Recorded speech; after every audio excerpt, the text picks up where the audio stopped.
अंबे एक करी उदास न करी भक्तासी हाती धरी विघ्ने दूर करी स्वधर्म उद्धरी दारिद्र्य माझे हरी चित्ती मूर्ती करी वराभय करी ध्यातो तुला अंतरी वाचा शुद्ध करी विलंबन करी पावे त्वरे सुंदरी जगदंबा माता की जय ब्रह्मा सावित्री की जय।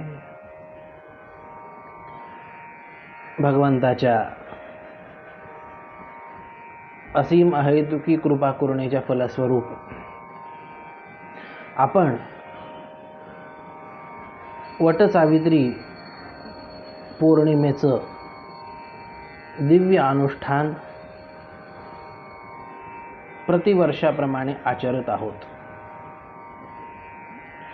भगवंताची ज्यावेळेस आपल्यावर विशेष कृपा असते त्याच वेळेस शुद्ध बुद्धी प्राप्त होऊन अशा प्रकारचे अनुष्ठान करण्याचा सुयोग प्राप्त होतो, तशी बुद्धी प्राप्त होते, तशी श्रद्धा मनामध्ये बुद्धीमध्ये जागृत होते। आपण खूप भाग्यवान आहोत की आपण अशा दिव्य दैवी संस्कृतीमध्ये परंपरेमध्ये आपला जन्म झाला आहे। जगातल्या सगळ्यात प्राचीन दैवी परंपरेमध्ये आपला जन्म झाला आहे आणि यामुळे आपल्या जीवनातले सण उत्सव हे सगळे देवादिकांशी जोडलेले आहेत। तर प्रत्येक उत्सवाचा काहीतरी संबंध कुठल्या तरी देवाशी असतो, कुठल्या तरी कथेशी असतो आणि ते यथार्थ असतं। त्या सणांचं अनुष्ठान आचरण इत्यादी केल्यानंतर त्या देवांची विशेष कृपा प्राप्त होते आणि त्या कृपेने मनुष्याला एक दिव्य बळ प्राप्त होतं। संकट टळून एक दिव्यता, एक विलक्षणता, एक सात्विकता, एक सकारात्मक जीवनामध्ये बदल त्या देवतेच्या कृपेने प्राप्त होतो। अशाच विविध अनुष्ठानांमध्ये, अशाच विविध व्रतांमध्ये, महिलांच्या व्रतांमध्ये अग्रणी आणि श्रेष्ठ प्रसिद्ध असलेलं व्रत म्हणजे वटसावित्री पौर्णिमेचं व्रत।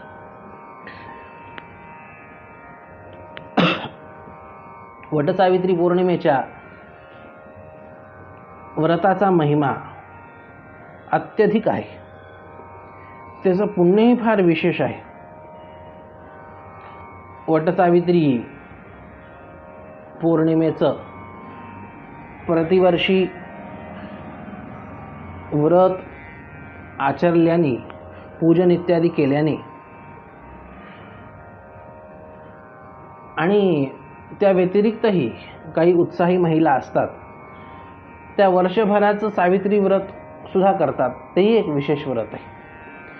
तर ह्या व्रताने स्त्री जातीतल्या महिलांचं दुःख निवृत्त व्हावं ह्यासाठी हे व्रत केलं जातं। या व्रताचा जो संकल्प आहे त्याच्यामध्ये स्त्रीत्वाला येणाऱ्या संकटांची निवृत्ती व्हावी असा त्यात संकल्प आहे। जसं वैधव्य असेल, त्या व्यतिरिक्त अजून वंध्यात्व असेल, इत्यादी इत्यादी स्त्रीत्वाला प्राप्त होणाऱ्या संकटांची निवृत्ती व्हावी आणि स्त्रीचं जीवन प्रसन्न प्रफुल्लतेने युक्त असावं परिपूर्ण असावं असा त्या संकल्पाचा आशय असा आहे. सांगण्याचं तात्पर्य की हे व्रत केल्याने या जन्मात असेल किंवा जर जन्म प्राप्त झाला तर पुढच्या जन्मात सुद्धा परिपूर्णता प्रदान करणारे हे व्रत असतात. आता वटसावित्री पौर्णिमेबाबत ही गोष्ट प्रसिद्ध आहे की 7 जन्मापर्यंत तोच पती मिळावा ह्या कामनेने त्या वडाची पूजा, प्रदक्षिणा इत्यादी केली जाते असं सहसा म्हणतात. पण ही एक अशीच प्रसिद्ध असलेली किंवदंती आहे. आता ज्या वटसावित्रीचं जी कथा आपण ऐकणार आहोत, जिचं आपण पूजन करतो, आता अत्याधिक पुण्य झाल्यावर त्याच जन्मात त्या साध्वी मुक्त सुद्धा होतात. पुढचा जन्मच संभवत नाही तर 7 जन्म म्हणा किंवा पुढच्या ह्याच्याची कथाच काय, प्रसंगच काय किंवा शक्यताच काय. आणि जन्मोजन्मी तोच पती मिळावा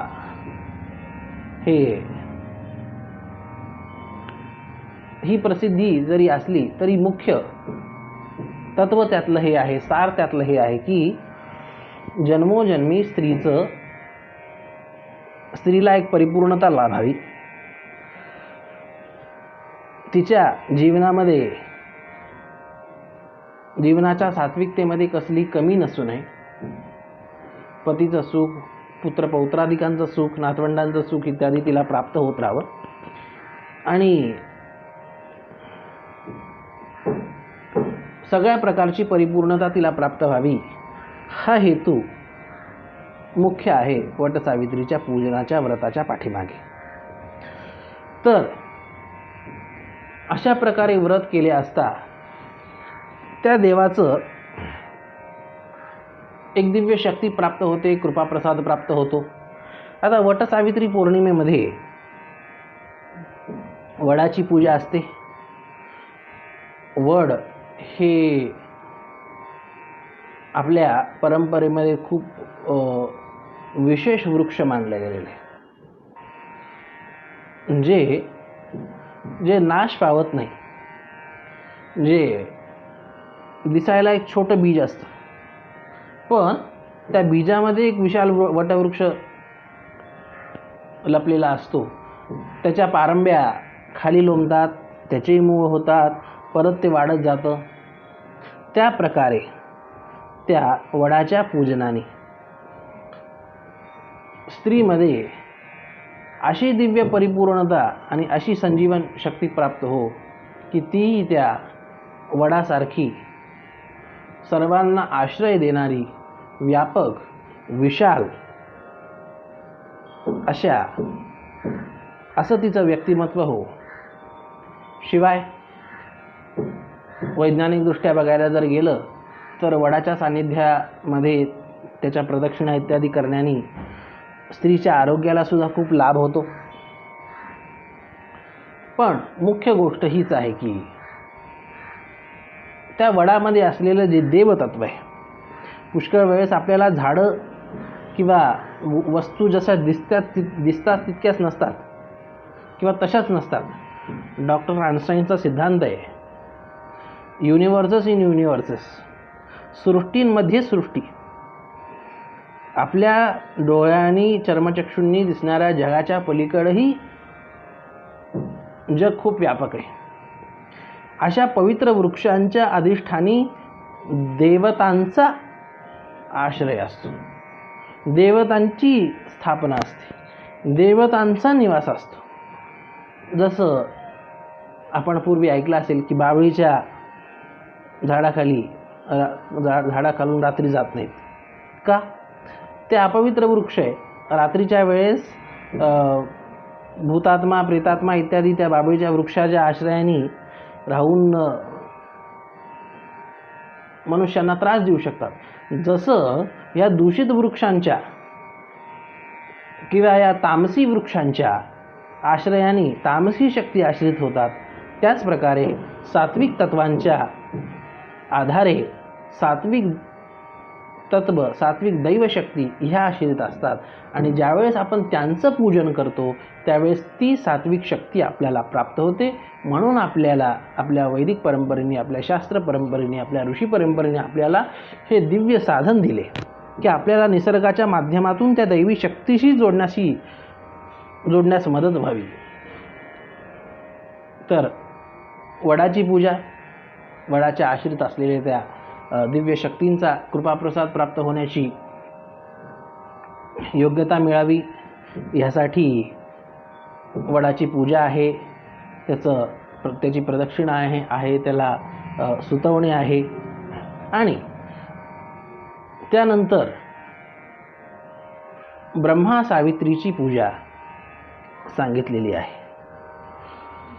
चित्ररूपाने म्हणा, चित्रांनी अंकित असलेलं असावं, त्यावर पूजा करावी हा प्रधान पक्ष आहे.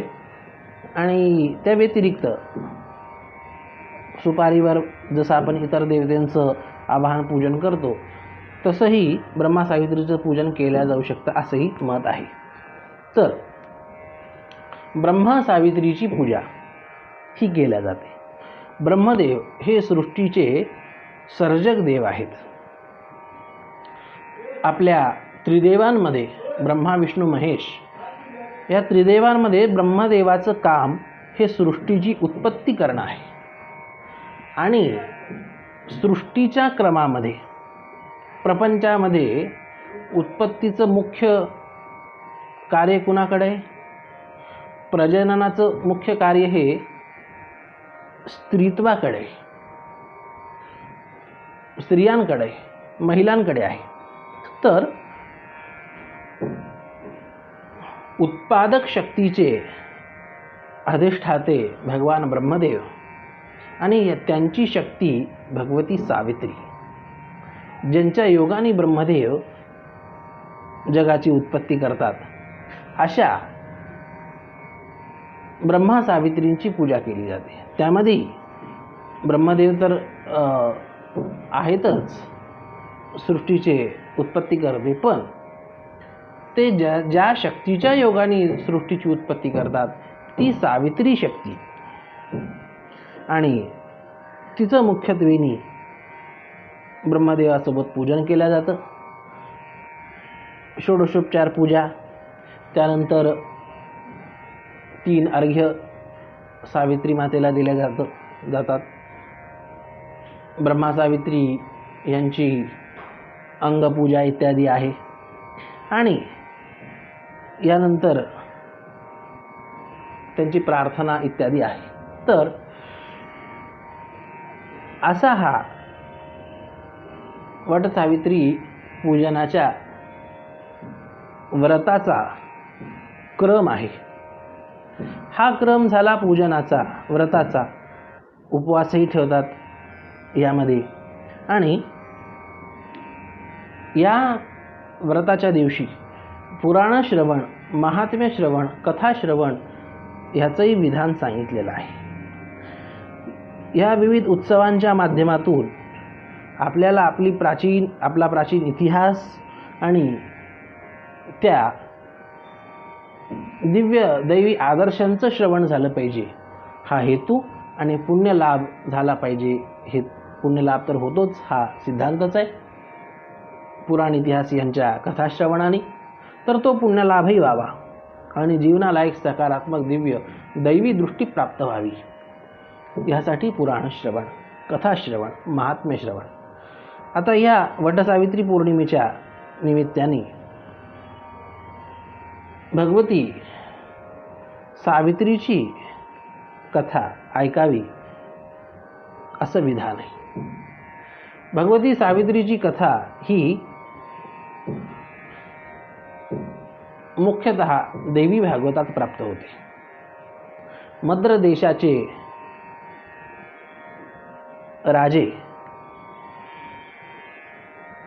मद्र नरेश हे एकदा, यांना कुठलीही संतती नसते, तर संतती नसते तर होतं असं की संतती प्राप्त व्हावी, मुलगाही नाही मुलगीही नाही आहे, तर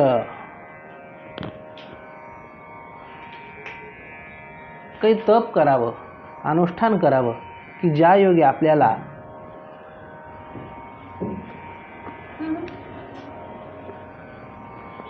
काही संतती प्राप्त होईल. तर त्या मद्र नरेश ज्यांचं नाव होतं अश्वपती, त्या अश्वपतीने तप करायचं ठरवलं आणि भगवती जगदंबा सावित्रीचं दिव्य तप केलं. आणि तपाच्या योगाने भगवती सावित्री प्रसन्न झाली आणि म्हणाली की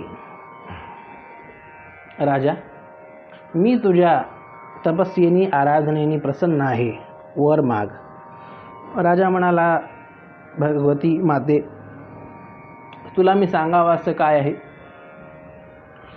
माझ्या जीवनातली उणीव मला संतती नाही ही तुला माहितीच आहे, आणि ही तू पूर्ण कर. भगवती भक्तवत्सला भगवती सावित्री हाच वर देते, हेच वचन देते की राजा, तुझ्या घरी मी स्वतः अंश रूपाने जन्माला येईल. माझाच एक छोटा अंश तुझ्या घरी उत्पन्न होईल, आणि हा अंश असा असेल की तुझी कीर्ती अजरामर करेल, तुझं नाव अजरामर करेल, तुझं अख्खं कुळ तारून नेईल आणि सर्वविध कल्याण होईल माझ्या उत्पन्न होणाऱ्या अंशस्वरूप कन्येपासून. असं म्हणून भगवती सावित्री अंतर्धान झाली. योग्य वेळी त्या राजा अश्वपतीला दिव्य कन्यारत्न भगवती सावित्रीच्या कृपा प्रसादाने प्राप्त झालं, आणि म्हणून सावित्री भगवतीच्या तपस्येने प्राप्त झाली म्हणून तिचं नाव सावित्री असं ठेवण्यात आलं. सावित्री असं नाव ठेवण्यात आलं, आणि आता साक्षात जगदंबेचा हा प्रसाद आहे, तपस्या करून प्राप्त झाली आहे म्हणून अत्यंत लाडात वाढवलीच, पण अगदी मुलासारखं वाढवलं राजा अश्वपतीने त्या सावित्रीला. एकतर कन्या कोणीही असो ती लाडकी असतेच, पण त्यातल्या त्यात इतकी तपस्या करून प्राप्त झाली, भगवतीच्या कृपा आशीर्वादाने प्रसादाने प्राप्त झाली, मग तर तिच्या लाडाचं काय बखान करावं. अत्यंत लाडाने वाढवलं, अगदी मुलासारखं राजा अश्वपती वाढवत होते. आणि देवी भागवतात वर्णन आहे की तिच्या शिक्षणाची सुद्धा फार उत्तम व्यवस्था राजा अश्वपतीने करून तिला खूप चांगलं शिक्षित केलं. आपल्या प्राचीन ऐतिहासिक वैदिक शास्त्रीय पौराणिक ग्रंथांमध्ये हे कित्येक असे अनेक प्रचंड असंख्य उदाहरण असे उपलब्ध आहेत की प्राचीन काळच्या आमच्या सगळ्या माता माऊल्या, महिला, स्त्रीवर्ग हा फार उच्च शिक्षित होता. स्त्रियांना खूप उच्च शिक्षण असायचं आणि खूप बुद्धिमान अशा स्त्रिया, जगाने त्यांच्या ज्ञानाचं महत्त्व समजावं अशा स्त्रिया या भारतवर्षामध्ये होत्या, या वैदिक परंपरेमध्ये होत्या, या आपल्या सनातन धर्मामध्ये होत्या. पण कुटिलतेनी काही विदेशी तत्वांनी हा वारंवार प्रचार प्रसार केला की भारतामध्ये तर स्त्रियांना शिक्षितच होऊ देत नव्हते इत्यादी इत्यादी. पण हे खरं नाही आहे. भारतामध्ये स्त्रियांना खूप उच्च शिक्षा होती. पण मध्यंतरी 1200 वर्षाचा आक्रमणाचा भारतावरचा काळ होता. त्या आक्रमणामध्ये स्त्रियांच्या रक्षेसाठी, सुरक्षेसाठी काही प्रतिबंध घातले गेले असतील तर तो काही सिद्धांत नसतो. त्याच्या आधी जर जाऊन पाहिलं तर स्त्रिया खूप उच्च शिक्षित होत्या. या राजा अश्वपतीने आपल्या मुलीला सावित्रीला खूप उच्च शिक्षित केलं, चांगलं शिकवलं. आणि आता ही भगवतीची साक्षात अंश, दैवी कला संपन्न, दिव्य गुणांनी संपन्न, सगळ्या संस्कारांनी संपन्न. आता विवाहाला योग्य असं वय प्राप्त झाल्यानंतरही राजाने विचार केला की आपण हिचं लग्न स्वतःहून आपण कुठला तरी मुलगा निवडून नाही करायचं. हिला हिचा वर निवडू द्यायचा, हिला हिचा पती निवडू द्यायचा. विचार करा, इतक्या हजारो वर्षांपूर्वी इतकं स्त्रियांना इतकं स्वातंत्र्य जगाच्या पाठीवर कुठल्याही संस्कृतीत नव्हतं बरं. की स्त्रीला तिचा वर निवडायची स्वतंत्रता तिला असायची, म्हणून स्वयंवर असं नाव असायचं त्या प्रक्रियेला. पुष्कळ वेळेस स्त्री आपल्या मर्जीने पाहिजे तो पती निवडायची, पुष्कळ वेळेस ती आपल्या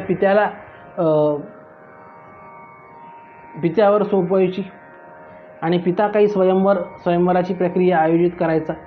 सांगण्याचं तात्पर्य की स्त्रियांना स्वतंत्रतेने आपला पती निवडण्याची परवानगी आपल्या प्राचीन काळामध्ये होती. आणि स्त्रियांवर इतका विश्वासही होता, त्यांच्या शालीनतेवर इतका विश्वास होता की ते आपल्या कुळाला अनुरूप अशाच पतीचं वर्णन करतील, आपल्या संस्कारांना अनुरूप अशाच पतीचं वर्णन करतील. सद्गुणांनी भरलेल्या सुसंस्कृत, सभ्य आणि एक चांगल्या सात्विक पुरुषाचंच ते वर्णन करतील, इतका विश्वास स्त्रियांवर होता. त्या स्त्रियांची महानता किती असेल की त्या बाल्यबुद्धीने कुठलाही निर्णय घेणार नाहीत, दूरदृष्टीने सगळ्या गोष्टींचा विचार करून निर्णय घेतील. हा इतका विश्वास स्त्रियांवर म्हणण्यापेक्षा त्या बालिकांवर होता. त्या कमी वयात सुद्धा त्यांना किती प्रगल्भ बुद्धी असायची हेही आपल्याला लक्षात येतं. आता या राजा अश्वपतींनी ठरवलं की आपल्या सावित्रीला तिच्या मनानुसार वर निवडू द्यायचा आणि सावित्रीसोबत काही सैन्य पाठवलं, काही अनुभवी वृद्ध पाठवले आणि सावित्रीला तिची स्वारी हत्तीवर बसवून तिला स्वयंवरासाठी पाठवले की मुली जा, तुला जो पती आवडेल, तुला जो पती तुझ्या सुयोग्य वाटेल त्याच्याशी तू तो मला सांग आणि मग आम्ही तुझं त्याच्याशी लग्न व्यवस्थित लावून देऊ. आणि पित्याच्या आज्ञेने सावित्री निघाली आणि खूप भ्रमण केल्यानंतर एक सत्यवान नावाचा एक राजपुत्र तिला दृष्टिगोचर झाला. तो तिच्या पाहण्यात आला आणि तो तिला पसंत पडला. आता आश्चर्याची गोष्ट आहे, आता ह्या सत्यवानाची वर्तमान परिस्थिती जर बघितली तर ह्या सत्यवानाचे वडील द्युमत्सेन हे राजा होते, पण शत्रूंनी केलेल्या आक्रमणामुळे यांना निष्कासित व्हावं लागलं आणि हे वनामध्ये जंगलामध्ये लपून राहत होते. आणि ते अंध होते. आता हा सत्यवान राजकुमार असून उपयोग काय, हा तर जंगलामध्ये राहतोय, हा आपल्या राज्यापासून च्युत झालेला आहे, भ्रष्ट झालेला आहे, शत्रूंनी ह्याचं राज्य हडपलेलं आहे. अशा परिस्थितीमध्ये ह्याच्यावर इतकी विपदा आलेली आहे, जंगलात राहण्याची परिस्थिती आहे. अशा परिस्थितीमध्ये सुद्धा सावित्री त्या सत्यवानाचं वरण करते. एक राजाची राजकुमारी सगळ्या सुख उपभोगांमध्ये राहिलेली वाढलेली पण तिची दूरदृष्टी बघा, की ती हा नाही विचार करत की ह्यासोबत लग्न जर केलं तर मला जंगलात राहावं लागेल, मला सगळे हाल अपेष्टा सहन करावं लागतील, मी तर एक राजाची राजकुमारी, मला सगळ्या सुखसुविधा साधन आणि सगळा आयुष्य आराम कसा भोगायला मिळेल ह्याचा ती अजिबात विचार करत नाही. ती फक्त बघते सत्यवानाच्या सद्गुणांकडे. हा सत्यवान अगदी नावाप्रमाणे सत्यवान होता. सत्यस्वभावी, शीलवान, सगळ्या सद्गुणांनी युक्त हा अगदी पुण्यवान होता. आणि एक लक्षात घ्या, सुखस्य मूलम धर्मः. सुखाचं मूळ धर्म आहे. सुखाचं मूळ धर्मार्जित हे सात्विक शुद्ध पुण्य आहे. सुख जे मनुष्याला प्राप्त होतं ते खरं सुख धर्माचरणाच्या योगे अर्जित केलेल्या कमावलेल्या सात्विक पुण्यातून मनुष्याला सुख प्राप्त होतं, खरं सुख प्राप्त होतं. आणि म्हणून दूरदृष्टी ज्यांना प्राप्त आहे ना, ते कशाचा विचार करतात तर ते समोरच्याच्या धर्मनिष्ठेचा, तत्वनिष्ठेचा, सात्विकतेचा, त्याच्या सद्गुणांचा विचार करतात. तो मनुष्य सुखाचा पाया आहे. आणि तो जर असला ना तर लक्षात ठेवा, वाईट दिवस जरी असले तरी वाईट दिवस जास्त दिवस टिकत नसतात. वाईट दिवस जाऊन परत चांगले दिवस येत असतात. हा निश्चित प्रकृतीचा, निसर्गाचा सिद्धांत आहे. ज्या प्रकारे सुख टिकत नाही त्या प्रकारे दुःखही टिकत नाही. फक्त दुःखाच्याही काळात आपण आपल्या तत्वनिष्ठेवर, आपल्या सद्गुणांवर एकनिष्ठ राहावं, आपल्या धर्मावर एकनिष्ठ राहावं. दुःख किती मोठं पहाडासारखं असेल, दुःख टिकत नाही. सावित्रीच्या मनामध्ये अगदी हाच विचार होता. हा आत्ता जरी दरिद्री दिसतोय, हा आत्ता जरी दुःखी दिसतोय, ह्याचं राज्य आत्ता जरी गेलेलं असलं तरी हा धर्मनिष्ठ आहे, हा धर्मवान आहे, हा शुद्ध पुण्यवान आहे. आणि पुण्याच्या बळावर हे सगळं जे गेलंय ना तो हा परत प्राप्त करेल. म्हणून आपण ह्याची निवड करावी.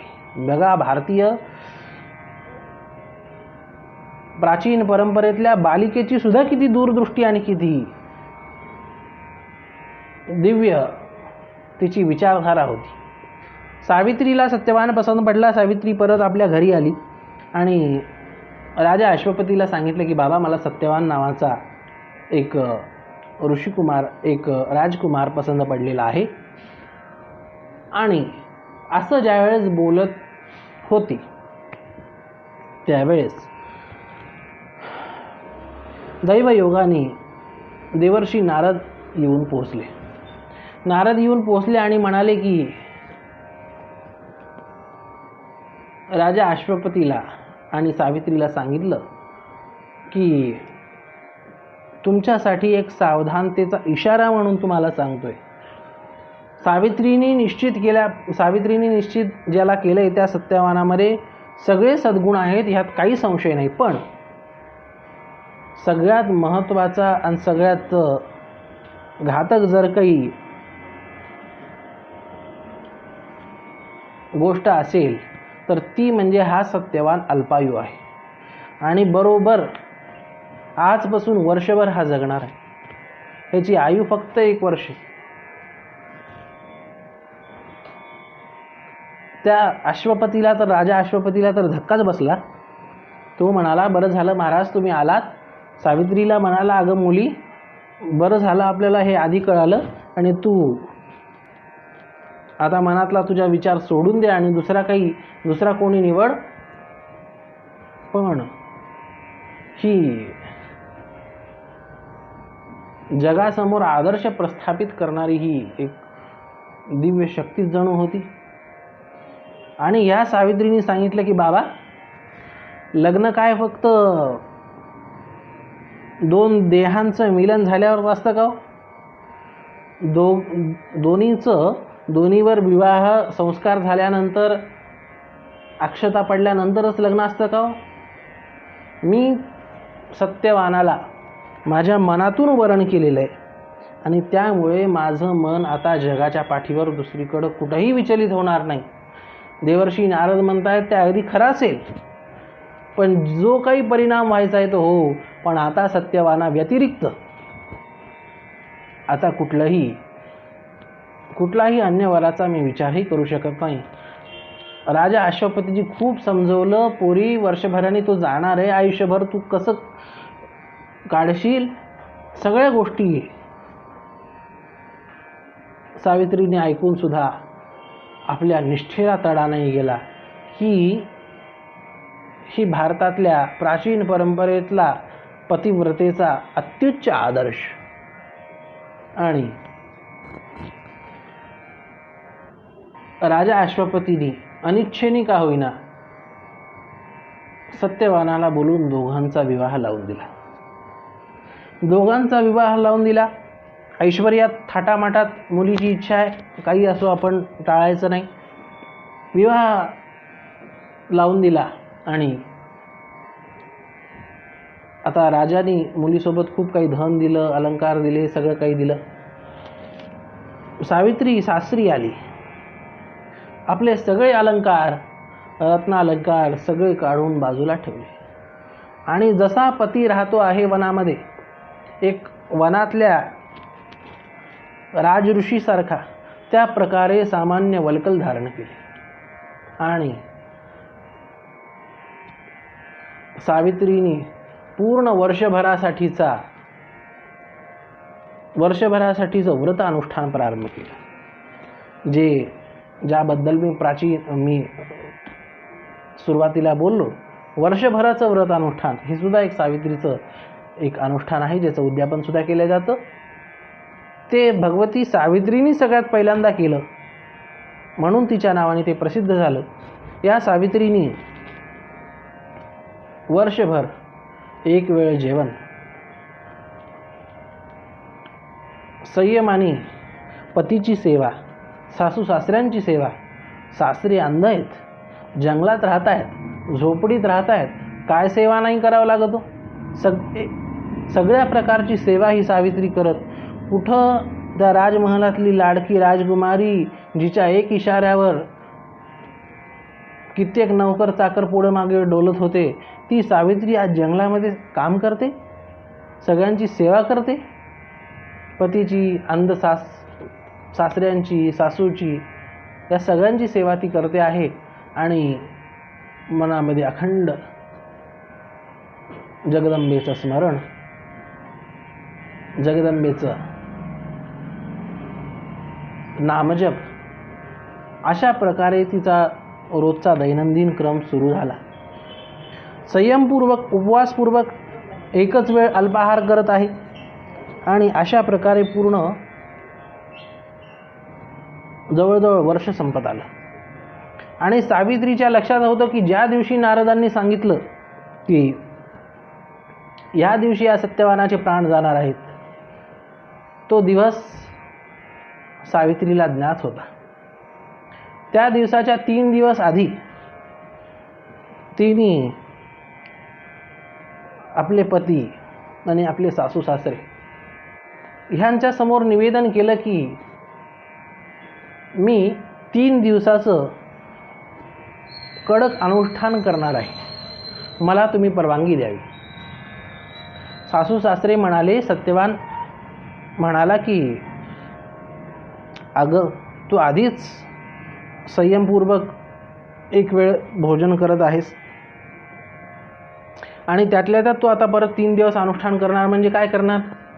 ती म्हणाली, मी पाण्याचा कणही घेणार नाही आणि जिथं जिथं आता तुम्ही सोबत आहात, सत्यवानाला उद्देशून म्हणाली, तिथं तिथं मीही सोबत येईल. सासू सासऱ्यांची इच्छा झाली नाही की ही इतकी सुकुमारी 3 दिवस काही पाणी सुद्धा पिणार नाही, पण वर्षभर तिने इतकी सेवा करून मन जिंकले होते.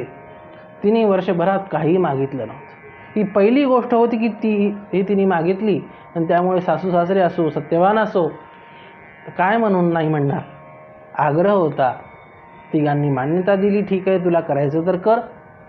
3 दिवसाचं तिने कडक व्रत घेतलं, पाण्याचा थेंबसुद्धा मुखात घेतला नाही आणि 1 दिवस गेला, 2 दिवस गेले, तिसऱ्या दिवशी असंच झालं. तिसऱ्या दिवशी हा सत्यवान वनामध्ये लाकडं तोडण्यासाठी म्हणून निघाला. सावित्रीला लक्षात होतं की हाच तो दिवस वर्षभरापूर्वी देवर्षी नारदांनी सांगितले होतं की ह्या दिवशी याचे प्राण जाणार आहेत, माझ्या पतिदेवांचे प्राण जाणार आहेत. आणि सत्यवानासोबत सावित्री सुद्धा निघाली लाकडं तोडायला म्हणून वनामध्ये. सत्यवान म्हणाला की अगं सावित्री, तुझ्या आज तिसरा दिवस आहे, तू पाण्याचा थेंब सुद्धा पिलेला नाही, जंगलामध्ये वनामध्ये येऊन तू काय करणार? ती म्हणाली, नाथ, मला आज रोखू नका, मला तुमच्या सोबत येऊ दे. आणि असं म्हणून ती निघाली. दोघेही निघाले आणि सत्यवान लाकडं तोडू लागला आणि झाला अचानक की त्याला अचानक मूर्छा आली, बेशुद्धी जाणवू लागली. आणि तो म्हणला की अगं सावित्री, त्याच्या अंगावर सगळा घाम येत होता. तो म्हणाला, अगं सावित्री, मला कसं तरी कासावीस होत आहे आणि मी थकलो आहे, मला थोडा आराम करायचा आहे. ती म्हणाली की नाथ, हो, आपण आराम करा. आणि सत्यवानाचं डोकं मांडीवर घेऊन ती बसली आहे झाडाच्या खाली. आणि थोड्या वेळातच सत्यवानाचं अंग, शरीर थंड पडायला लागलं. आणि तितक्यात तिने पाहिलं काय की विशाल काय यमराज, कृष्णवर्णीय विशाल ज्यांची शरीर आकृती आहे, असे भीषण यमराज येऊन तिथं पोहोचले. यमराज, यमदूत हे प्रत्येक जीवाला नेण्यासाठी येत असतात. जवळजवळ सगळ्यांनाच नेण्यासाठी यमदूत येत असतात. पण जे विशेष पुण्यवान आहेत ना, त्यांना घ्यायला स्वतः यमराज येतात. आणि त्यांचं दर्शन होण्यासाठी सुद्धा विशेष पुण्य आवश्यक असतं. आता ही सावित्री तर जणू तेजपुंज आहे पुण्याची. हिला यमराजाचं दर्शन झालं, हिने यमराजाला पाहिलं आणि नमस्कार केला. यमराज आपल्या ज्या कामासाठी आले होते ते केलं. यमाचं आयुध पाश, आपला पाश फेकला सत्यवानावर आणि सत्यवानाचं सूक्ष्म शरीर यमराज त्या पाशाच्या माध्यमातून खेचू लागले. स्थूल शरीर तर, भौतिक शरीर तर प्रत्येकाचं इथंच पृथ्वीवरच राहतं आणि त्याचे संस्कार केले जातात, दाह संस्कार इत्यादी. पण जातं ते कुठलं शरीर असतं? ते सूक्ष्म शरीर जात असतं. यमराजाने त्या सत्यवानाचं सूक्ष्म शरीर त्या स्थूल शरीरातून आपल्या पाशाने खेचण्यासाठी तो पाश टाकला आणि सत्यवानाचं सूक्ष्म शरीर त्या पाशाच्या मध्ये खेचण्यात आलं आणि यमराज ते सूक्ष्म शरीर, तो जीवात्मा घेऊन पुढे जाऊ लागले. सावित्री, तिला लक्षात आलं की हीच ती घडी आहे आणि इथं मला काहीतरी केलं पाहिजे. सत्यवानाचं ते स्थूल शरीराचं, पांचभौतिक शरीराला जमिनीवर ठेवून, ते डोकं जमिनीवर ठेवून मांडीवरचं, सावित्री सुद्धा यमराजाच्या पाठोपाठ निघाली. यमराजाच्या पाठोपाठ सावित्री निघाली. सावित्री यमराजाच्या पाठोपाठ चालू शकत आहे कारण की तिचं तितकं पुण्य आहे. यमराजाला भनक लागली, काहीतरी कोणीतरी पाठीमागे येत आहे. यमराज बघतात तर काय, अरे पोरी, तू माझ्या पाठीमागे काय येत आहेस? तुझ्या पतीचं शरीर आता पूर्ण झालेलं आहे आणि प्रत्येकाच्या कर्मानुसार त्याची आयु असते. तर तुझ्या पतीची आयु पूर्ण झालेली आहे, त्यामुळे मी घेऊन जातो आहे. त्यामुळे तू आता परत जा. तू जितकं करू शकत होतीस, तू जिथपर्यंत येऊ शकत होतीस तिथपर्यंत तू आलीस. तू तुझ्या पातिव्रत्य धर्माचं पालन केलेलं आहेस, तू इथपर्यंत आलीस, ठीक आहे, आता तू परत जा, मी तुला माझ्याकडून एक वर घे.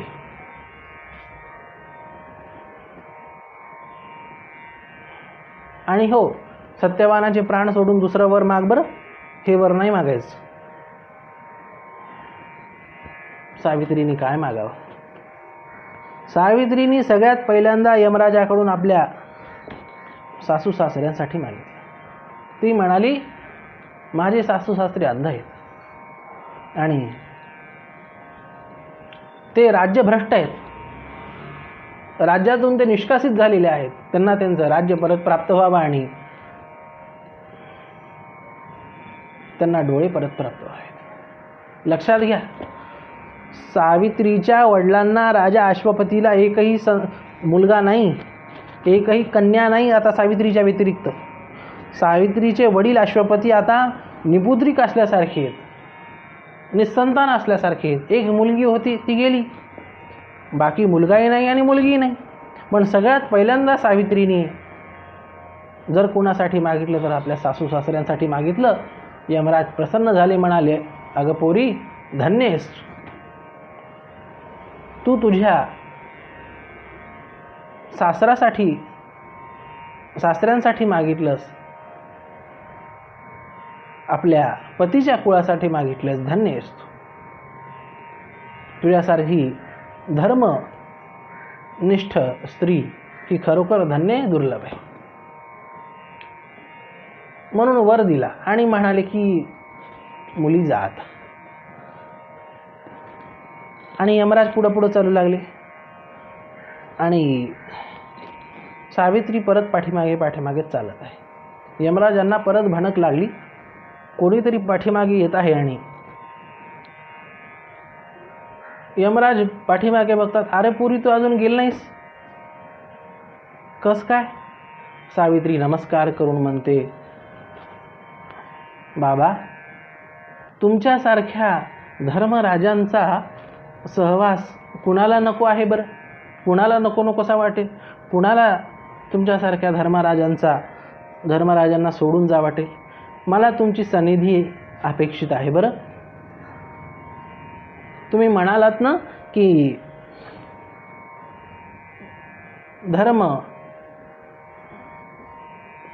धर्मनिष्ठा असावं. मला धर्माची व्याख्या सांगा ना, मला धर्माचं स्वरूप सांगा ना. असं म्हणून भगवती सावित्रीने यमराजांना काही प्रश्न केले. यमराजांना आनंद वाटला, कोणीतरी मला पिता म्हणून संबोधतंय, सगळं जग मला क्रूर म्हणून संबोधतं, पण ही मला पिता म्हणतीये. यमराज द्रवित होतात आणि हा सिद्धांत आहे बरं का. पुण्यवानांसाठी यमराज नाही आहेत, क्रूर नाही आहेत. पुण्यवानांसाठी ते धर्मराज आहेत आणि पाप्यांसाठी ते यमराज आहेत.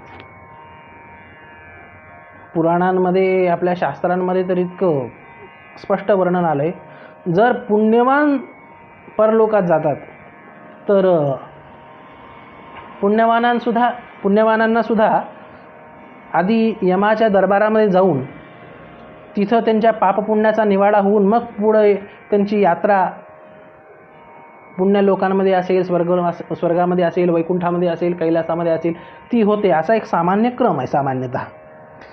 तर पुण्यवान लोकांना सुद्धा, जीवात्म्यांना सुद्धा यमाच्या मार्गे पुढे त्यांची पुण्य लोकांमध्ये गती होत असते. तर अशा पुण्यवानांना यमराज हे सौम्य स्वरूपात दिसतात असं वर्णन आहे. सौम्य स्वरूपात दिसतात, दिव्य स्वरूपात दिसतात, प्रसन्न स्वरूपात दिसतात.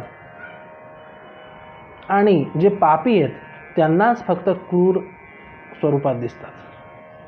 त्यांनाच कठोर शब्दामध्ये यमराज बोलतात, पुण्यवानांना मधुर शब्दामध्ये यमराज स्वतः उठून स्वागत करतात असं वर्णन आहे शास्त्रात. अर्थात सगळा खेळ कर्माचा आहे. कर्म कसे आहेत यावर अवलंबून आहे. त्या कर्मसिद्धांताचा, त्या धर्मसिद्धांताचा प्रश्न सावित्री उपस्थित करते यमराजांसमोर. आणि यमराजांसमोर प्रश्न उपस्थित करते तर यमराज विविध उत्तर देतात. हा धर्म आहे मुली. आता यमराज सुद्धा मुलगी म्हणून संबोधतात सावित्रीला. हा धर्म आहे, हा अधर्म आहे, हे पुण्य आहे, हे पाप आहे, या प्रकारे विविध उपदेश देतात आणि म्हणतात की मुली आता तू परत जा आणि इथपर्यंत आलीस ना, आता तू दुसरा वर माग. या आपण एक लक्षात ठेव, सत्यवानाचे प्राण मागायचे नाही तर. सावित्री म्हणते ठीक आहे बाबा, माझ्या वडिलांना दुसरी कुठलीही संतती नाही, त्यांचा वंश वाढावा यासाठी दिव्य पुत्र संतती प्रदान करा. यमराज आशीर्वाद देतात की तुझ्या वडिलांना अनेक पुत्र होत. हा दुसरा वरदान देतात. यमराज पुढे निघून चालायला लागतात आणि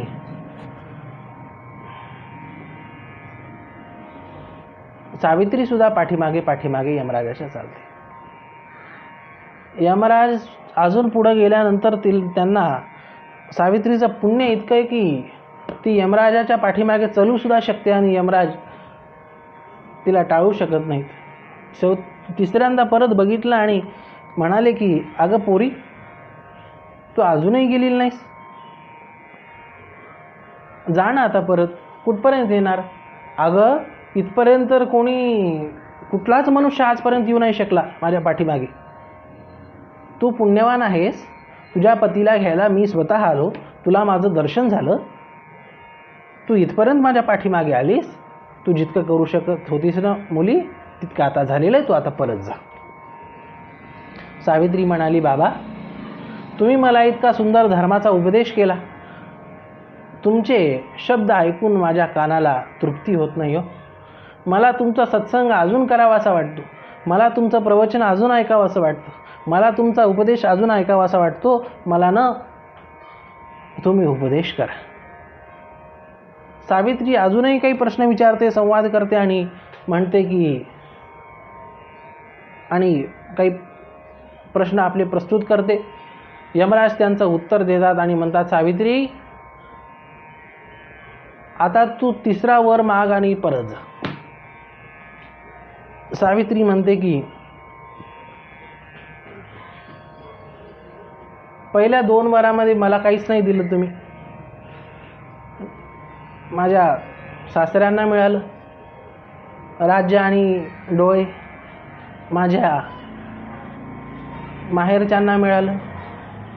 बरं ठीक आहे मुली, तुला काय पाहिजे ते माग ना. सावित्री म्हणते मला सुद्धा अनेक पुत्र संतती व्हावे. झाले, होईल, तुला आशीर्वाद आहे, बहुसंततीवान होशील. आणि यमराज लगेच पुढे निघाले. सावित्री परत पाठीमागे निघाली आणि म्हणाली अहो बाबा, तुम्ही पुढे जात आहात, तुम्ही आत्ताच वर दिला आहे, पुष्कळ संतती होईल, बहुपुत्रवान भव, बहुसंततीवान भव. पण मी तर एक पतिव्रत आहे, तुम्ही माझे पती घेऊन चाललेले आहात, मला संतती होईल कशी? यमराज म्हणाले अगं, डोक्याला हात लावला, म्हणाले पोरी,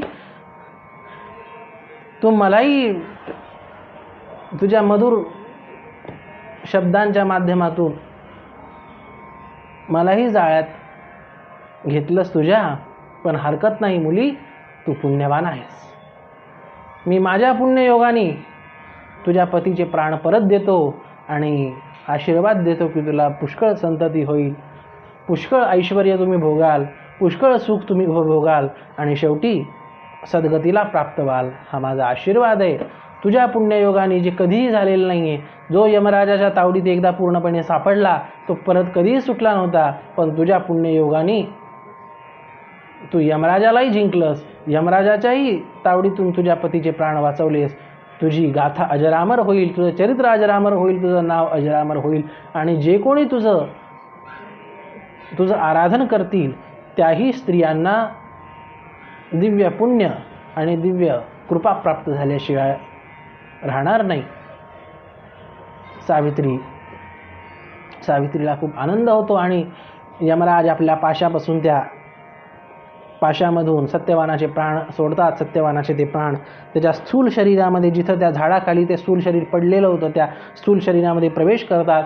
सावित्रीपर्यंत येऊन पोहोचते. हळूहळू शरीर स्पंदित व्हायला लागतं आणि सत्यवानाचं डोकं परत मांडीवर सावित्री घेते आणि सत्यवानाला परत चेतना स्फुरते. परत तो जागृत होतो, उठतो आणि इकडे तिकडे बघतो आणि म्हणतो की अगं सावित्री, काय झालं होतं? मला एक फार मोठं स्वप्न पडल्यासारखं वाटलं. खूप मोठा एक विशाल काळा पुरुष तो आला होता आणि मला घेऊन जात होता. तो कुठं गेला? ही सावित्री काहीच बोलली नाही. ना पडला असेल स्वप्न, चला तुम्ही, असं म्हणून परत घरी आणलं. घरी आणलं तर काय, त्या सत्यवानाच्या वडिलांना म्हणजे सावित्रीच्या सासऱ्यांना, द्युमत्सेनांना, त्यांचं अंधत्व गेलं. अचानक त्यांच्या डोळ्याला दिव्य दृष्टी प्राप्त झाली. त्यांचे डोळे अगदी ठणठणीत आणि सुंदर बघत आहेत. आनंद झाला आणि तितक्यात त्या राजा द्युमत्सेनांचा पूर्व मंत्री हा तिथं आला आणि म्हणाला की राजे, आपण परत चला. त्या शत्रूंचा नायनाट झालेला आहे, त्यांनी राज्य सोडून ते गेलेले आहेत आणि आता परत तुम्हाला राज्यावर बसायचं आहे. असं म्हणून तो मंत्री घ्यायला आला. द्युमत्सेन, सत्यवान, सावित्री, सगळा परिवार परत राज्यात जातो. राज्याच्या गादीवर अभिषेक होतो. राज्य प्राप्त होऊन सगळ्या प्रकारचे सुख उपभोगतात आणि शेवटी परम सद्गतीला सत्यवान आणि सावित्री सगळ्या प्रकारचे सुख उपभोगून पुत्र, पौत्र, संतती, आयु, आरोग्य, सगळ्या प्रकारचं ऐश्वर इत्यादी भोगून आपल्या जीवनाचं सार्थक कल्याण करून शेवटी भगवंताच्या परमधामाला दोघेही सोबत प्राप्त होतात. त्यावेळेसपासून हे सावित्री व्रत हे प्रचलित आहे. सती सावित्री, महान सावित्री, असं ह्या भगवती सावित्रीचं संबोधन आहे. त्यावेळेसपासून हे सावित्रीचं व्रत प्रचलित आहे आणि पूर्वी प्राचीन परंपरेनुसार